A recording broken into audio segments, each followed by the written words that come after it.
day 819 off the grid, and what you're looking at is the inside of a Xantrex Pro-Sine 1800 watt 24 volt inverter. This came in the mail today. I've been waiting for it for a long time. There were some delays for various reasons, but it came this morning and I was really rapt to have it. But of course, when you buy a second-hand inverter, you've got to test it, because you're not out of the woods until you see it working. And remember what happened with the last inverter I bought off Trade Me. Well, I connected this up using some light gauge test leads like I always do when I first fire up an inverter, and guess what? It didn't work.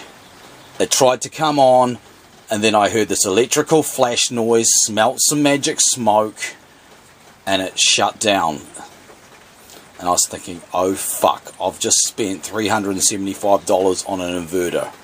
I mean, the problem with buying things on an auction site like Trade Me is, unlike eBay, there's no real buyer protection, so it's probably really difficult to backtrack things and get your money back. You just hope that you get lucky.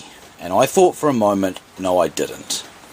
But of course, I'm not one to just give up without tearing something apart and seeing if I can fix it, especially when every time I repowered it, I could recreate the fault, and I could start to see where the flash was coming from. So eventually I narrowed it down to the front of the inverter here, which I knew was on the filtering side. So the actual DC to DC converters, which I believe are over here, and the H bridge for producing the AC sine wave is over here.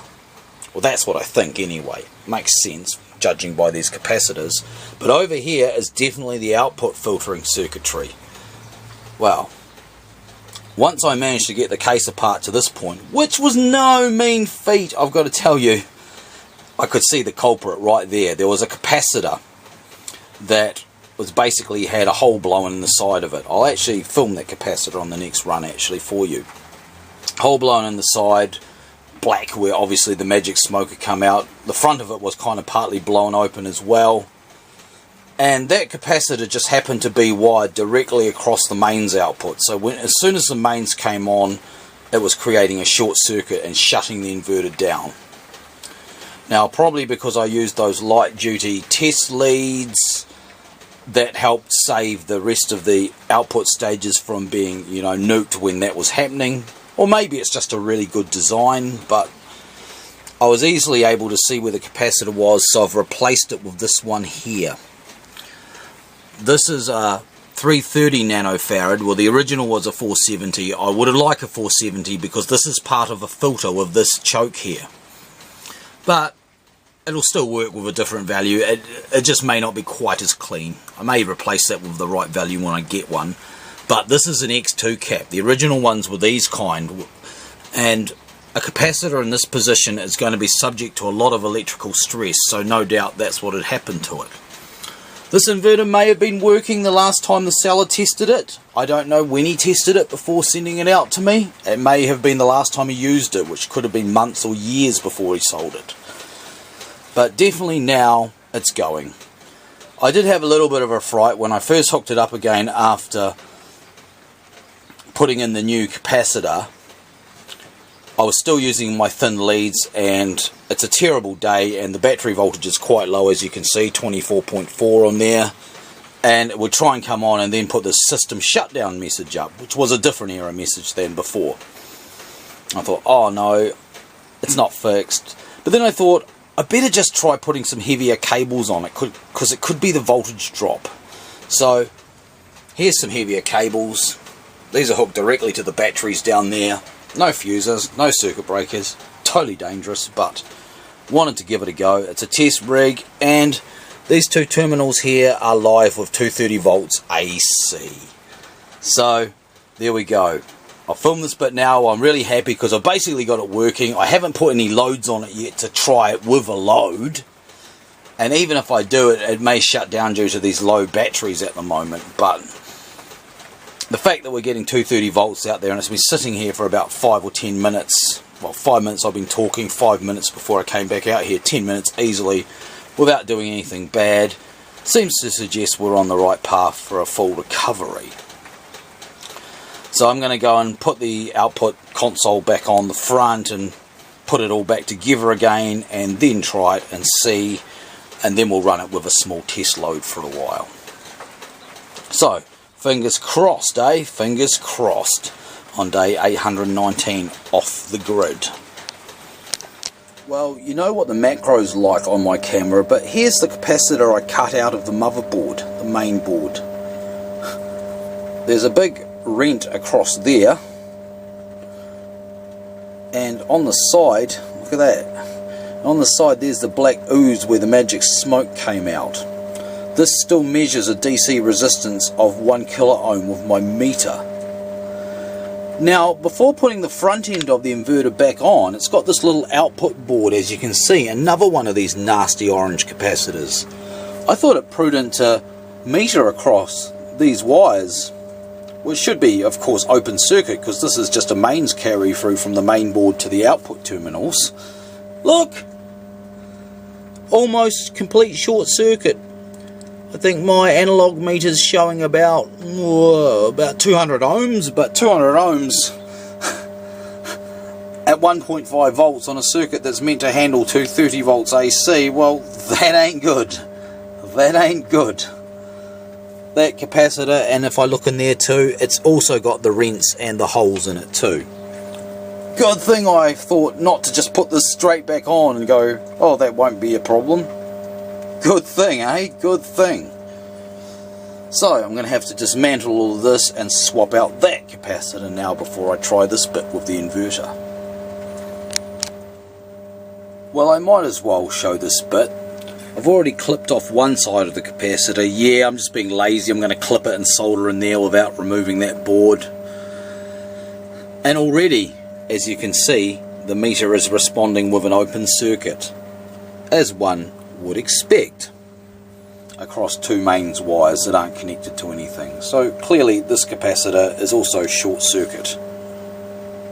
Bloody hell! Bloody hell is all I can say. Let's hope I get the thing back together and it all still works. Okay, and now we get to this point. Reassembled but not fully cased. The soak test, really, I've had it running for quite some time now, maybe 15 minutes while I've refueled the Jenny, because yeah, it's a shit day today. Running this 28 watt halogen bulb, nothing too ambitious, but it's a load.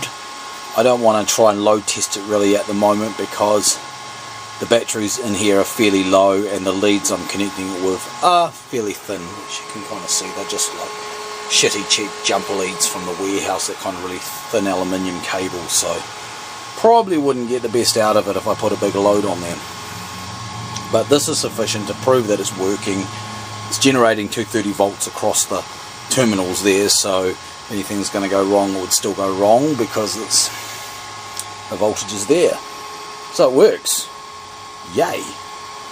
I've tailed this lead in because this inverter doesn't come with any outlets. The American version comes with the US NEMA 515 plugs, but the 230 volt version just has a terminal block, so that's cool. Something to get the power out of.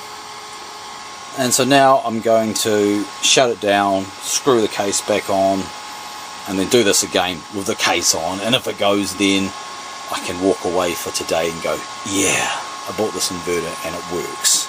But I thought I'd film it now just in case something goes horribly wrong when I put the case on, because you never know, you never know. Anyone I've ever seen who repairs electronics is never completely happy till the item's working fully cased back up.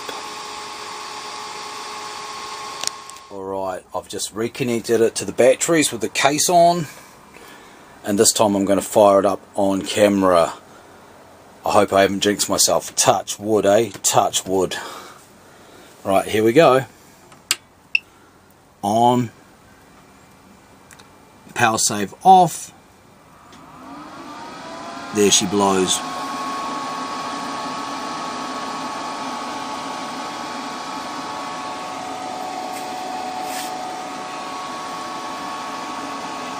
Now that seems a little odd that it's reading 5 amps of current draw.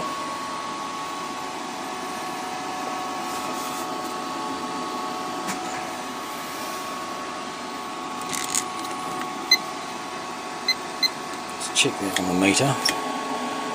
No, it's only pulling its amp. It's only pulling its amp. Weird. But it's pulling the amp with the fan on, so that's alright. Okay. Let's connect the load. I decided to put a styly Swedish socket on there. Satanic Tony will be most impressed, because I got these curly corded ones here, Swedish plug. Got lots of these. Okay, one-handed. Right. And there we have it. The load's on. Yeah, it's showing 6 amps now. So something must have gone wrong with the calibration that time when it fired up on the amp meter, but I think we can live with that. I always use a clamp meter to tell the current on my inverters anyway, and look, there you go. Just over 2 amps with the 28 watt load. That's not bad. Not bad. So yeah, I'm pretty happy with that, it works. We'll do a little bit of a soak test with that and see how she goes. Feel like I'm out of the woods now, hopefully. You never know, do you? You never know.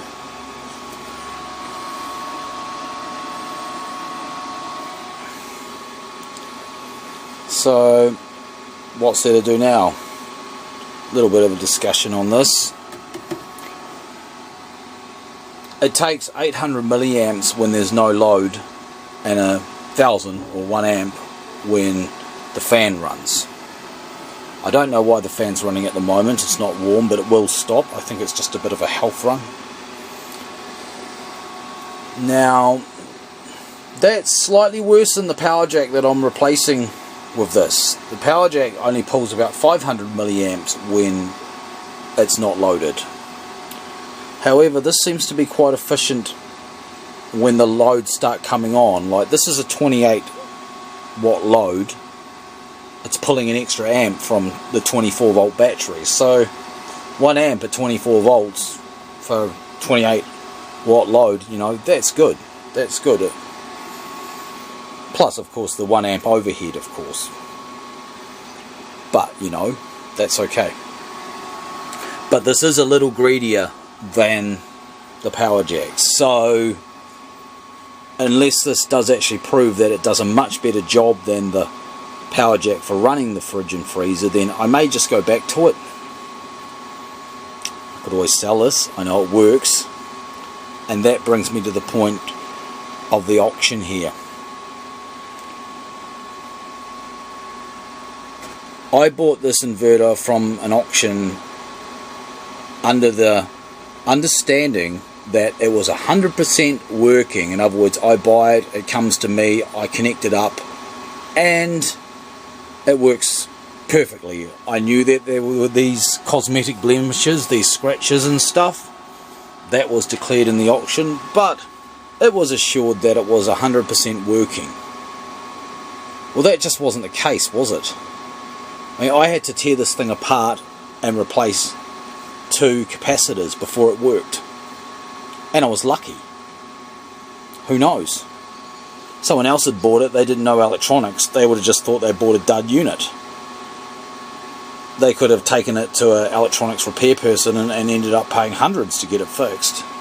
You just don't know. But I wasn't really up for spending the afternoon fixing this inverter.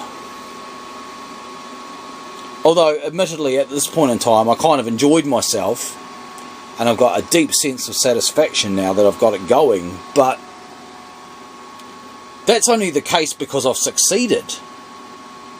If I'd spent all afternoon tearing this thing apart and I still had a dead inverter, that now would be more difficult to return to the seller because I've messed with it, I would have had a deep sense of regret or loss. So, you know, pretty hairy stuff, really. But the main thing is, I spent some time, I got it working, I haven't been ripped off. This inverter did take a long time to get to me. The guy had what sounded like a pretty legit excuse, but then of course you never know, it might have been just a line he told me. I'm not saying that he was bullshitting, I'm just saying that I have no way of proving it either way.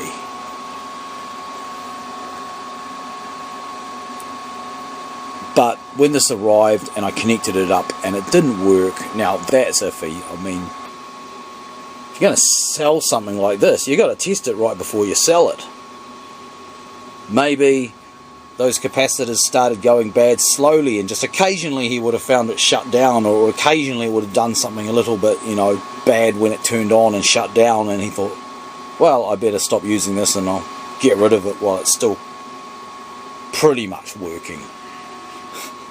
But that's not what was declared on the auction. So,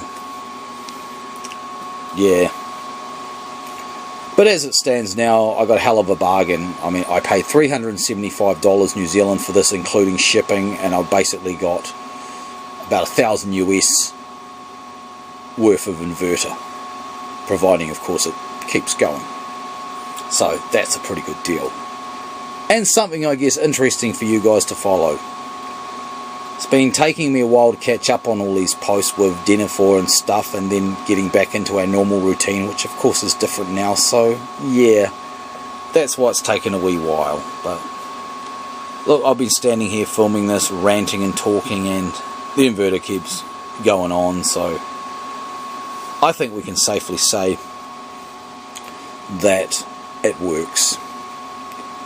And it's probably high time I go and clean out the coal range, because we're having ovenies tonight. Still haven't done the chimney sweeping yet. Won't be doing it today, it's too wet. In a way, good thing it was too wet, because otherwise I would be doing that and this would have been still sitting in its package. But I think that's enough for day 819 off the grid. Okay, we do need to do an addendum to this video. I just turned it off, turned it back on again, and look, now the amp display is behaving itself. It must have been camera jinx. That's why I deliberately chose not to film the unwrapping of this when it came from the courier. I did not want to jinx it by making a video, and look, I turned it on without the camera being on and it's behaving itself. Well, there you go. Okay, see you later, day 819 OTG.